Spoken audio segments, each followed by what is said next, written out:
सड़कों पर चलना मुहाल, स्वास्थ्य सेवा बेहाल, भूख से तड़पते नौनिहाल। यही है हमारे नेताओं का कमाल। जी हाँ, कमाल ही नहीं बेमिसाल कहिए, क्योंकि बरेली के महज एक गाँव फाजलपुर की ये तस्वीर नहीं है। बाकी पर तो पर्दादारी है जिसको मेरा कैमरा तलाश रहा है। आप ही ज़रा तसव्वुर करें इन तस्वीरों को देखकर, आखिर हम कौन सा हिंदुस्तान बनाना चाहते हैं। गांव फाजलपुर में रह रहे ये मोहाट भूख में सोते हैं, प्यास में मरते हैं, लेकिन अपनी ज़ुबान से उफ तक नहीं करते हैं। इनको सोने के लिए बिस्तर, इलाज के लिए दवा, शिक्षा के लिए बेहतर स्कूल और रोज़गार के लिए पैसे चाहिए। ये सब आज़ादी के 70 बरस गुजरने के बाद के हालात हैं। छोड़िए कांग्रेस बीजेपी की बहस, जवाब दीजिए और सुधार कीजिए इस व्यवस्था में। छोड़ दीजिए आंकड़ों की बाज़ागिरी, ज़मीन पर आइए, वो भी पथरीली ज़मीन पर, जहां 50,000 से ज़्यादा मोहाट अपने आप को इंसान के रूप में पाकर भी शर्मिंदा हैं, क्योंकि उनसे दूरी बनाई जाती है, जाति के नाम पर भेदभाव किया जाता है और मरने के लिए छोड़ दिया जाता है, वो भी बिना इलाज के। नमस्कार, अटल न्यूज़ में आपका स्वागत है और मैं आपसे मुखातिब हूँ समीर अब्बास। हम हिंदुस्तान के तमाम तबकों की बात करते हैं, बड़ी बड़ी आलीशान बिल्डिंगों को दिखाते हैं और हम ये सोचते हैं कि हिंदुस्तान महज उन बिल्डिंगों में सिमटा हुआ है। लेकिन हिंदुस्तान की हकीकत आज भी क्या है?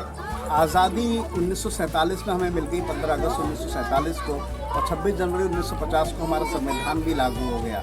सबको आज़ादी मिली, सबको जीने का अधिकार मिला, लेकिन जो हकीकत है वो आज भी क्या है, वहाँ पर मैं उसी के सिलसिले में इस टाइम फाजलपुर में मौजूद हूँ, जो बरेली से तकरीबन 30 किलोमीटर की दूरी पर है। जो हकीकत है वो मैं दिखाना चाहूँगा और एक ऐसी जो ज़िंदगी है उससे रूबरू कराना चाहूँगा उन लोगों को जो ये सोचते हैं कि हिंदुस्तान की जो सच्चाई है वो महज गांव के उन लोगों तक सिमटी हुई है जो रोड पे चल सकते हैं, मोटरसाइकिल चला सकते हैं, मोबाइल चला सकते हैं और पढ़ाई लिखाई भी कर सकते हैं। लेकिन बहुत बड़ा तबका ऐसा भी है जो आज पढ़ाई लिखाई से भी दूर है, अपनी ज़िंदगी के जो पालन पोषण है उससे भी दूर है, स्वास्थ्य से भी दूर है और तमाम चीज़ों से दूर है। आम जुबान में इस एरिया में पुलिस को मुहावट बोलते हैं और मैं एक एक चीज़ को बताऊंगा। लेकिन अहम बात यह कि इसी कुनबे से निकले हुए 2 बच्चे पुलिस लाइन में, पुलिस में भी सिलेक्ट हो चुके। उनमें से एक शख्स हमारे साथ मौजूद भी हैं जिन्होंने बीएससी भी ऐसे ही हालात में किया और 2016 तक, क्योंकि जो पूरा कामकाज है वो कहीं ना कहीं भिक्षावृत्ति को लेकर है। हिंदुस्तान में तकरीबन 2 करोड़ से ज़्यादा लोग रोज़ भिक्षावृत्ति करते हैं, लेकिन कुछ मजबूरियाँ होती हैं। मैं तमाम चीज़ों पे बात करूँगा और उन्होंने पुलिस में सिलेक्ट भी हुए। हमारे साथ प्रेमपाल मौजूद है। मैं सबसे पहले नज़ारा दिखाना चाहता हूँ। ये नज़ारा है उस घर का जहाँ पर अगर आप तसव्वुर करें, कल्पना करें, अगर बारिश होती होगी तो पानी ऐसा लगता होगा कि ऊपर नीचे बराबर बरस रहा है। और अहम बात यह है कि इसी के नीचे, इसी पन्नी के नीचे, इसी तिरपाल के नीचे कई जिंदगियां बसती हैं और अपनी ज़िंदगी गुजारते हैं। हम एक एक चीज़ को बातचीत करते जाएंगे। हमारे साथ मौजूद भी है प्रेमपाल। मैं आपसे जानना चाहता हूँ, थोड़ा अपना परिचय देते हैं, हमें कुछ चीज़ें बात बताएं इसके बाद। जी, प्रेमपाल, ग्राम फाजिलपुर से, और फादर्स नेम मिस्टर डोरीलाल। बात यह है कि परिचय का तो उद्देश्य ये है कि भाई साहब ने जो पूछा है वैसे बताना चाहूँगा कि परिचय तो शायद सही है ना। बीएससी एलएलबी मैंने एजुकेशन की है, वो सब भिक्षावृत्ति से ही की है। और सर आप पूछेंगे तो बताओ। जी। अब हम थोड़ा सा चलते चलते बात करेंगे और एक एक चीज़ को आपसे जानना चाहेंगे। तमाम लोग हमारे साथ रहेंगे। हम एक एक जो पूरा मंजर है, जो पूरी एक कुनबा रहता है, तकरीबन 200 लोगों की आबादी है यहाँ। मोहाट लफ्ज़ आता है, शब्द जो आता है, इसकी अगर आप डेफिनेशन देना चाहें तो किस तरह से देंगे और कहाँ से पूरी शुरुआत होती है और किन किन नामों से जाना जाता है वो भी। जी सर, मैं बताना चाहूँगा जो महावत वर्ड्स है, ये हमारे जो दादी परदादे थे, हम जनजाति हैं, एसटी कम्युनिटी से बिलोंग करते हैं। और पहले हमारे दादे जो हुआ करते थे वो हाथियों की सवारी करा करते थे, तो उनको महावत कहा जाता था। कोई महावत के आधार पर हमें महावत के नाम से लोग जानते हैं। तो हम थोड़ा सा चलते जाएंगे। देखिए, अभी उन्होंने एक जो यहाँ आम शब्द बोला जाता है महावत, उसके बारे में बताया। जो उन्होंने बताया कि जो हाथियों की सवारी करते हैं उनसे उनका ताल्लुक है। इन पतली रोडों से होते हुए ये घर हैं तमाम, मैं चाहता हूँ दिखाते चले। ये घर है जहाँ पर ये ज़िंदगी बसती हैं। बहुत सारी प्रॉब्लम क्रिएट होती हैं पालन पोषण का, और जो स्वास्थ्य को लेकर है उसको भी बातें हो। हम सबसे बातचीत करते चलेंगे और जानेंगे। ये बच्चे भी सब वही हैं, पूरा कुनबा होता है। देखें आप तमाम बच्चे। अहम बात ये होती है कि स्वास्थ्य की भी बहुत अच्छी इन्हें सहूलियत और सुविधाएं नहीं मिलती। मैं चाहता हूँ कि स्वास्थ्य को लेकर हम आंखों से देख पा रहे हैं, पालन पोषण जो न्यूट्रिशन की कमी है वो भी नज़र आती है। क्या वजह लगती है? इसका फर्स्ट रीज़न यही है कि ये पहली बात तो लैंडलेस भूमिहीन है, दूसरा इनकी पॉपुलेशन जो जनसंख्या ज़्यादा होती है, और तीसरा कम उम्र में विवाह हो जाता है, और चौथा इनके जब बच्चे इतने होते हैं कि उनको खिलाने पिलाने के लिए लाले होते तो चटनी रोटी से ही अपने पेट पालते हैं। तीसरा जो 2 जून की रोटी भी इनको नहीं मिल पाती है। चौथा ये बेचारे खाएं तो खाएं, मिनरल्स खाने के लिए वैल्यू नहीं होती, इसलिए जो भीख मांगते हैं, भीख मांगने में जो आटा चावल मिलता है तो बेचारे नमक रोटी के साथ में अपना पेट पालन करते हैं। जी, तो चाहता हूँ ये दिखाते जाएँ बच्चे। ये देखिए आप बच्चे हैं और ये भी इंसान के बच्चे हैं, लेकिन कहीं ना कहीं जो सरकारी सुविधाएँ हैं उससे कहीं ना कहीं दूर हैं। यही वजह है कि ना ही इन्हें एजुकेशन अच्छी हासिल है। और आप यही याद रखें कि आज़ाद हुए हमें 1947 में हम आज़ाद हो गए थे, 50 में हमारा संविधान बन गया था। हम तमाम चीज़ों को दिखाते चलेंगे और एक ऐसी जनजाति से आपको रूबरू कराएंगे जो अपनी ज़िंदगी और अपने वजूद की जो है जंग लड़ रही है।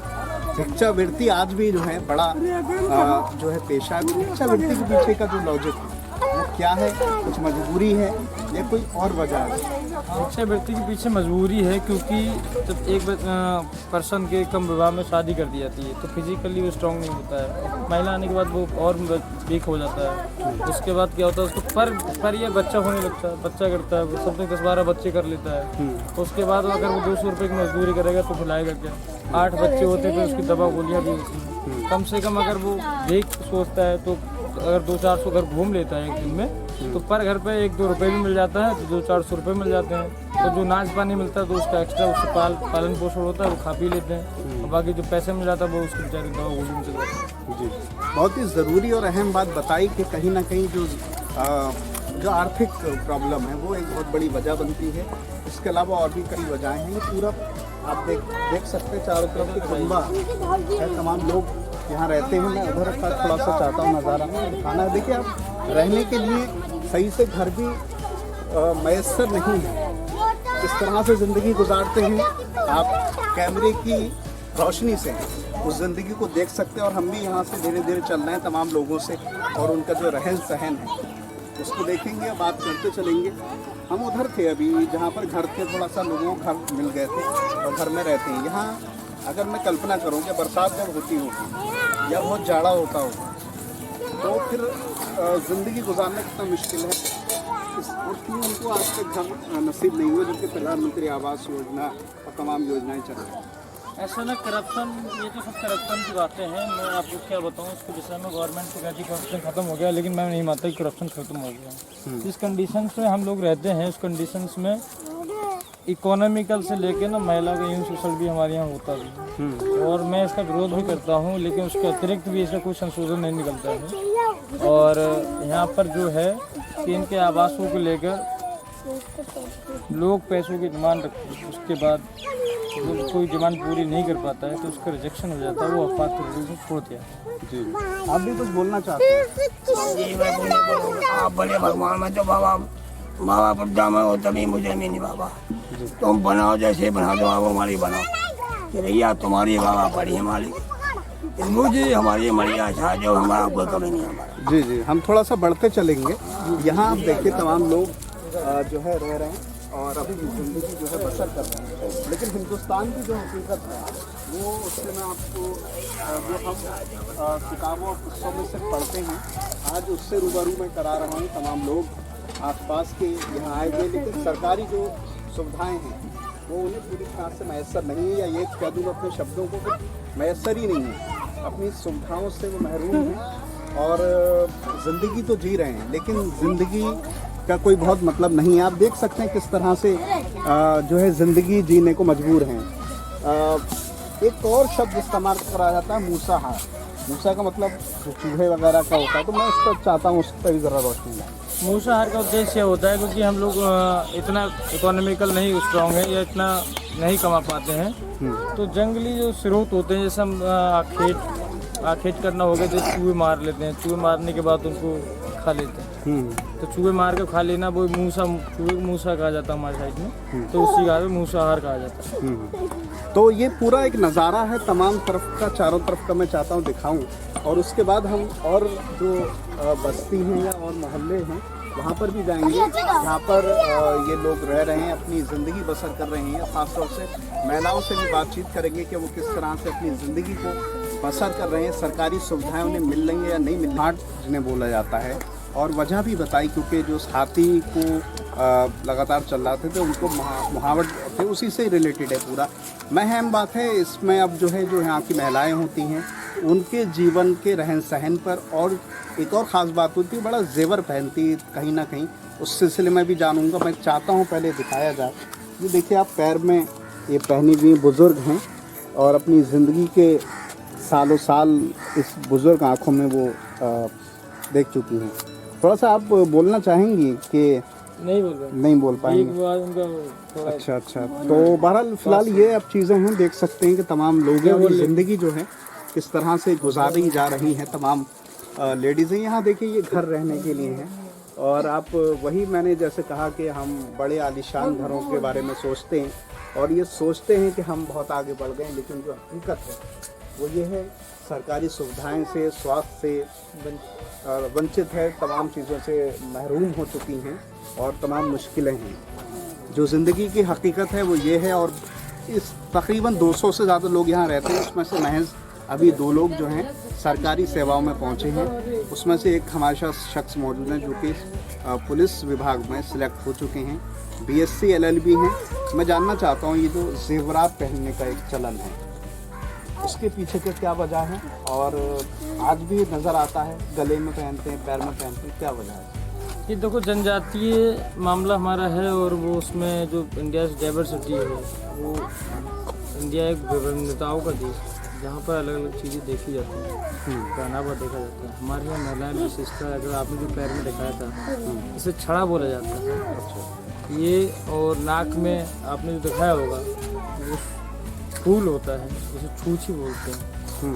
तो हमारी महिलाएं थोड़ा डेकोरेशन पे और थोड़ा अपना कहते हैं ना कि सजावटी ज़्यादा रहती हैं, और वो अपना श्रृंगार अधिक से अधिक करती हैं। वो श्रृंगार इसलिए अधिक से अधिक करती हैं कि उनके पति की उम्र लंबी है। अच्छा, तो ये एक बहुत अच्छा उद्देश्य बताया, श्रृंगार इसलिए करती कि पति की उम्र लंबी हो।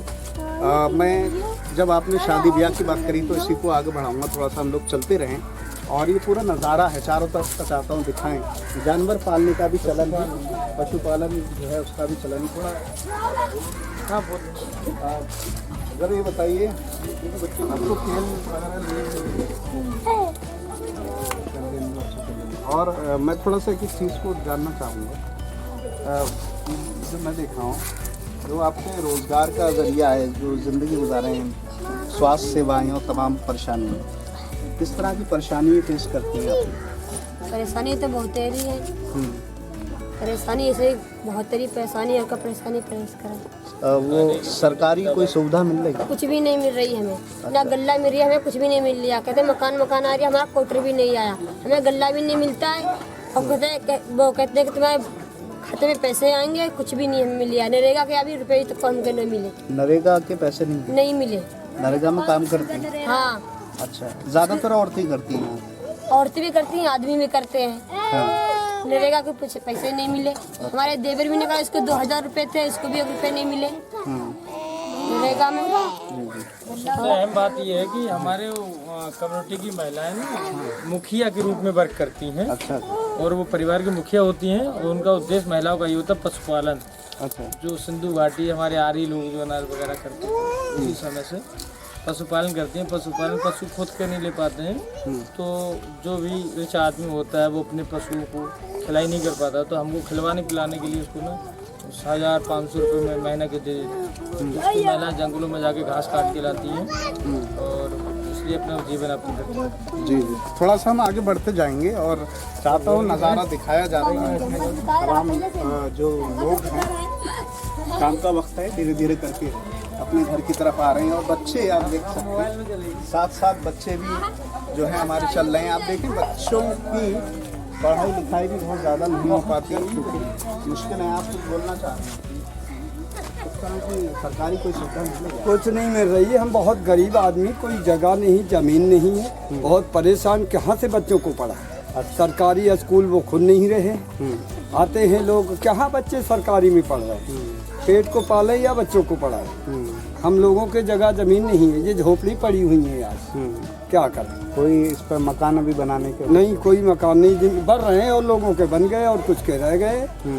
काम काज क्या करते हैं आप? हैं? क्या काम करते यही मजदूरी धतूरी करते हैं। मजदूरी मिलती है जब करते हैं, हैं? और नहीं मिलती है तो घर में बैठे मांग खा के अपना गुजारा कर लेते हैं। भीख मांगते हैं हम लोग, भिखमंगा आदमी हैं। कितने साल हो गए यहाँ फाजलपुर में? हमें बहुत साल हो गई, अच्छा, कम से नहीं 50 साल हो गई। 50 साल हो गए लगभग। और मैं ये आखिरी बात पूछना चाह रहा हूँ, 50 सालों में इधर कोई भी आपको सरकारी सुविधा नहीं मिली सर।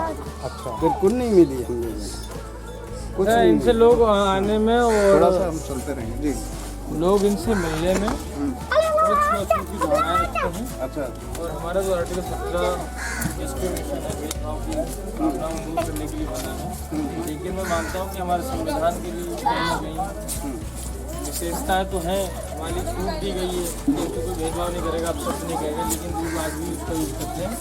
ये लोग एजुकेटेड नहीं है, जो जानते भी नहीं, उनको पता कि हमारे राइट्स क्या हैं, इसलिए इनके फंडामेंटल राइट्स हैं उनका भी हनन हो रहा है।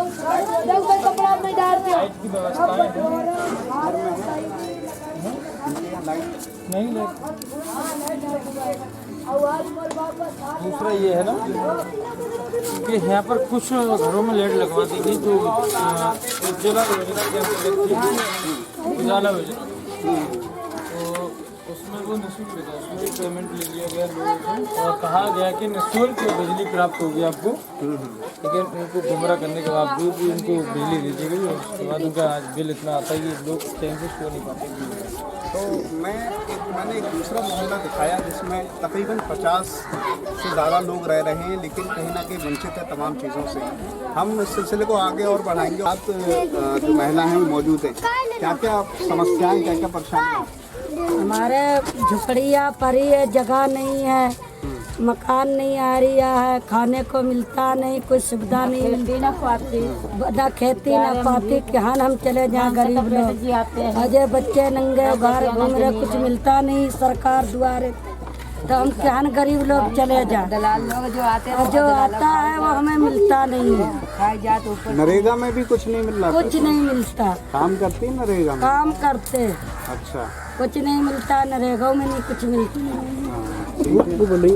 तो आप भी कुछ बोलना चाहेंगे? सुना तो कौन है? ठीक है, तो हम अभी थोड़ा सा आपसे और जानना चाहते हैं कि हमने तमाम बातें की, तमाम जो परेशानी है उनको जानना। क्या आप अपने लिए सहूलियत चाहते हैं? आपके हिंदुस्तान के निवासी वहाँ भी हैं, 50,000 से ज़्यादा आबादी है। ऐसा तबका है जिसके बारे में बहुत ज़्यादा नहीं सोचा जाता। और आप देख सकते हैं बच्चे हैं और इसी हिंदुस्तान के बच्चे हैं और हमारे हिंदुस्तान का भविष्य भी है। लेकिन किस तरह की परेशानियाँ हैं वो आपने मैंने दिखाई। क्या क्या चाहते हैं जो सरकार से आपकी एक क्योंकि आपकी भी सुविधाएं हैं उसके लिए? ऐसा मैं चाहता हूँ कि हमारा जो जनजाति समूह है कई डिस्ट्रिक्टों में, पीलीभीत, बरेली, मुरादाबाद सब में, तो उसको मुख्य धारा में जोड़ने के लिए सबसे पहले गवर्नमेंट इनका बच्चों पे ध्यान दे, एजुकेशन दिलाए, क्योंकि बच्चे ही भविष्य होते हैं देश के। और जब एजुकेशन पे प्रभाव पड़ेगा तो ये खुद ब खुद अपने आप सही हो जाएंगे। उसके अतिरिक्त इनकी जो इकोनॉमिकल प्रॉब्लम्स है, जो बच्चे समझदार होते हैं, घर में पैसा नहीं तो भीख मांगे चले जाते हैं, तो मैं चाहता हूँ कि गवर्नमेंट इनको महीने पे थोड़ा वो पे करती रहे, 1,500-2,000 रुपये, जिससे अपना खर्च निकाल लें कापी किताबों का, कोचिंग का, और आराम से ये पढ़ाई करें। और जिस स्कूल में पढ़ाई करें वहाँ पर निःशुल्क होनी चाहिए। और विद्यालय जो गवर्नमेंट विद्यालय हैं, मैं मानता हूँ कि जो टीचर उसमें पढ़ाते हैं उनके खुद बच्चे उसमें नहीं पढ़ते हैं। तो गवर्नमेंट को खुद अनुमान लगा लेना चाहिए कि जो उस विद्यालय में पढ़ाने जाता है उसका ही बच्चा उसमें नहीं पढ़ने जाता तो क्या पढ़ाते हैं। अच्छा, एक आखिरी बात और, आपका अपनी जो ज़िंदगी में जीवन में मकसद है, क्या बनने का इरादा है और क्या बदलाव करना चाहते हैं खासतौर से अपने समुदाय को? मेरा उद्देश्य देखो, मैंने जो प्राथमिक एजुकेशन हुई भूख से हुई, भूख का रीज़न ये था कि खाना घर पर मिलता नहीं था, मिड डे मील योजना चल रही थी, तो तन पे वस्त्र भी नहीं होता था, तो हम विद्यालय जाकर बैठ जाते थे। वहाँ जाकर क्या होता था कि खाना मिलेगा, खाने के यहाँ से बैठ जाते थे। जो टीचर पढ़ाते थे हमको कुछ पता ही नहीं होता था, फिर हमारी मार भी लगती थी। तो उसके अतिरिक्त हमने कहा भैया तो मारेंगे भी, खाना तो नहीं खाना है। तो जो बताते थे उसको हम गौर से सुनते थे, वो हल्के हल्के एजुकेशन आता गया, तो समझते गए, पढ़ते गए, लिखते गए, तारीफ होती रही। उसी तारीफ से घर वालों को टीचरों ने बताया, उन्होंने कह दिया बेटा अपने बल पे जो कुछ करना है सब कर लो। उसके बाद क्या किया हमने, हम सप्ताह में 2 दिन भीख मांग के अगर 5 दिन पढ़ाई करेंगे जब भी हम अपना काम चला लेंगे। सप्ताह में शनिवार मंगलवार से भीख मांग ऐसे हल्के हल्के हाई स्कूल में आ गए। हाई स्कूल में भी यही करने लगे कि शनिवार को भीख मांगे और उसके बाद अपना कोचिंग का फीस दे दिया। घर वाले जो खाना देते थे खा लेते, नहीं तो दोस्त लोग साथ में बिस्कुट वगैरह लगे समोसे खा लेते। दोस्त लोगों की बहुत हमारे साथ में अहम भूमिका है। उसके बाद हाई स्कूल में भी अच्छी डिवीज़न, फर्स्ट डिवीज़न पास की 82% की। फिर इंटर में आ गए, इंटर बायो से करना चाहा तो बायो से किया, उसमें भी भीख मांगने लगे। फिर कोचिंग की, नीट की कोचिंग की, नीट फर्स्ट टाइम में क्रैक कर लिया, पास किया। फिर पिताजी का उद्देश्य था कि बेटा मैं चाहता हूँ कि हाई स्कूल। मैं ठीक है जैसा आप कहेंगे। 2016 में नीट क्वालिफाई किया, ठीक है मैं जो आप कहेंगे वही करूँगा। फिर इंटर मैंने 82% से मुझे लैपटॉप भी मिला।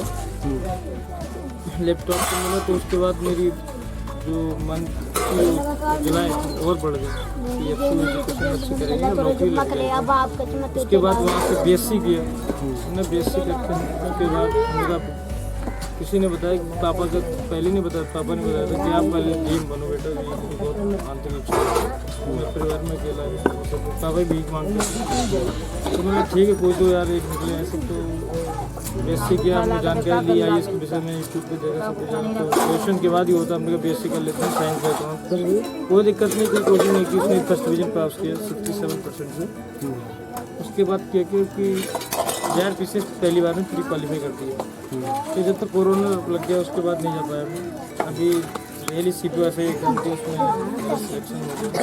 अभी बैंक RRB को दिया था, फर्स्ट क्वालिफाई कर लिया। बायजूस इंटरनेशनल स्कूल से मैं ऑल इंडिया फर्स्ट रैंक प्राप्त की मैंने। और मेरा दिल्ली दरोगा में डालने का उद्देश्य था कि दिल्ली जाकर वहीं से मैं जो भी मुझे इनकम होगी उसके अतिरिक्त सैलरी से मैं अपनी एजुकेशन UPSC की तैयारी करूँगा। और मुझे लगभग 5 साल हो गए सेल्फ स्टडी करते हुए। एक मेरा फिलोसफी मेंस है और मैं ऊपर वाली कृपा से मुझे इसके बड़े जो हमारे मैं अच्छा खासा सब कुछ हूँ। वैसे मुझे घमंड किसी बात का नहीं है, पर आज भी अगर स्थिति वो आई तो कटोरे से लौटे कटोरे पहुँच जाएंगे। लेकिन गवर्नमेंट अगर हमारी तरफ नहीं देखेगी ना तो कहते नहीं कि वो बच्चों की दुआएं बहुत होती है। तो गवर्नमेंट उसमें देख लो कि मैं तो अपने आप सक्षम हूँ तो प्राइवेट नौकरी करूँगा, हमारे के बच्चों को क्या। और योगी जी, मोदी, कोई भी मुझे राजनीति तो ये सब कहते हैं कि शोर जवानी चलती है। बहुत खूबसूरत शब्दों में तमाम बात कही। भिक्षावृत्ति 2016 तक और 10th पास किया, इंटर पास किया, अब पुलिस सेवा में भी सिलेक्शन हुआ। मंजिल अभी कुछ और है और मंजिल ऐसे लोगों का इंतज़ार हमेशा करती है जो मेहनत करते हैं, जिनके अंदर अपने समाज को, अपने देश को आगे बढ़ाने की ख्वाहिश होती है, चाहत होती है और समाज को भी बदल देते हैं। उनमें से एक जो है हमारे साथ मौजूद थे प्रेमपाल हमारे साथ मौजूद थे, जो कि लगातार इस पूरे कुनबे में 200 लोगों का कुनबा है, जिसमें अकेले जो है LLB भी किया हुआ है और इसके अलावा एक और जो शख्स है जो पुलिस में आए।